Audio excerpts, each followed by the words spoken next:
Good afternoon. My name is Coach Ben, and today we're going to be talking about controls for Super Smash Bros. Ultimate.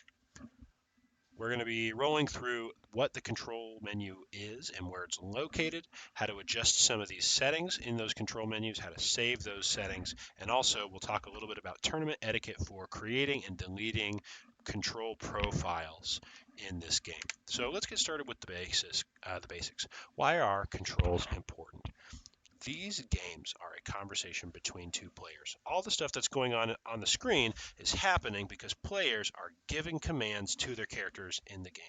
And that's why controls are so important for us, because in order for us to do anything in game, well, we have to tell our characters what to do. How do we do that? Well, we hit the buttons on our controller. So our controllers and the control settings that we set up are super important for giving us better control over our characters. Let's take a brief look at how to find this control menu in game. So we're going to go to the main menu right here, and I'm going to press A on the Smash menu. We're going to go into the Smash menu, and I'm going to click on these two Joy-Cons right here. And this is our control menu. As you can see here, there's a long list of names. Next to each name is a small, kind of diagram with three different icons on it. Whichever icon is lit up is showing you the controller type that has a custom controller profile set up for it. So this name, for example, has the icon lit up for the Joy-Cons or Pro controllers. This icon is lit up for GameCube controllers. And so between the names and the lights and icons that are listed up, it lets you kind of keep track of whose profiles are on what consoles. If you don't have enough space and you need to create a new profile for your controls, you're going to go ahead and tap up at this menu and delete from the bottom. The reason why you'll delete from the bottom is because these names are chronological. It just makes sense after all. Someone at the top of this list just sat down here. If they sit down to play again in a couple of minutes, it's annoying to have to recreate your controls. So you're going to want to have and encourage players to delete from the bottom, because those are the players that have been the longest since they've been here. In general, that's kind of best practice. Let's create some controls. So we're going to go ahead and hit enter, and we're going to create a tag. So I'm just going to create a sample tag here, type in a name, and it's going to ask me to select a controller type. Currently, I'm using a Pro controller, which, as you can see here from the icons, is what they're wanting me to do. So, and also the game will tell you, it says, hey, you're using this controller right now. But sometimes, people know what's going on, and they can kind of select what they need. So I'm going to go ahead and click on Dual Joy-Con, Pro controller, etc. And this is our main controller setting. Okay, so let's talk about the primary settings for this and what we're going to be changing. So the first thing that we're going to talk about is trigger jump. What is trigger jump? These controllers have what are called triggers on the back of them. And in the menu, you can see them represented by these options right here, ZR and R, and ZL and L. These are our triggers. Trigger jump is a must to compete in this game. It lets players keep both of their thumbs on the left stick and the right stick in order to choose their aerials and control their character in the air when they jump. If you don't change to trigger jump, you're going to have to move one of your thumbs to input your jump, and this can slow you down or force you to develop uncomfortable execution habits when playing. So how do we set up a trigger jump? So we have two options here. We have shield on ZL and shield on ZR. So as an example, we'll click on ZR and we're going to switch it from shield to jump. Okay, now if we go to test, you'll find that if we press ZR, instead of shielding, our character is going to jump into the air, so it's working properly.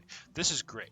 My left thumb can tell Mario which direction to drift in the air, while my right thumb can tell Mario which attack to use. This is super important when competing, and it's almost universally used by professionals everywhere. Highly encouraged to run this control setup.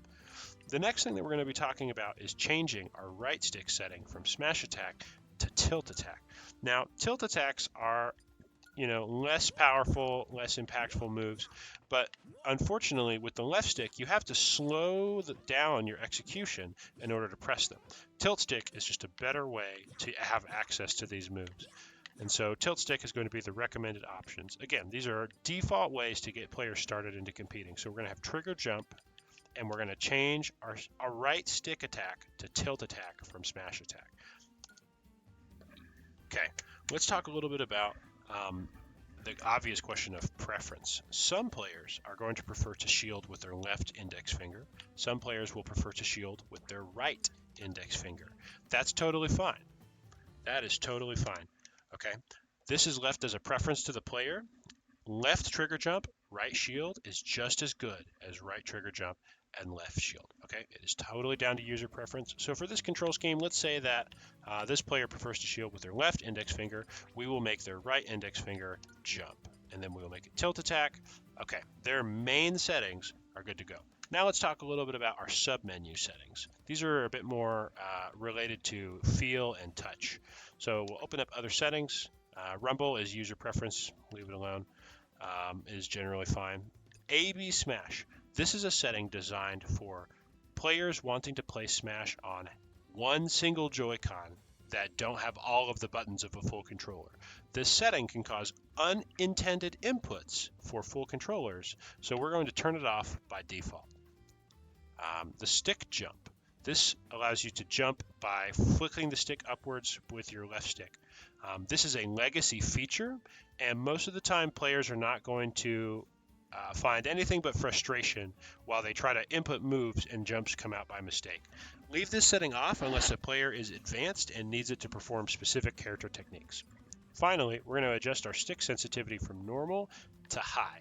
The reason why we do this is to make smash attacks easier to input. Remember, smash attacks used to be available on the right stick, but we've changed that setting to tilt stick now. Changing our other setting stick sensitivity to high makes smash attacks easier to do with our left stick.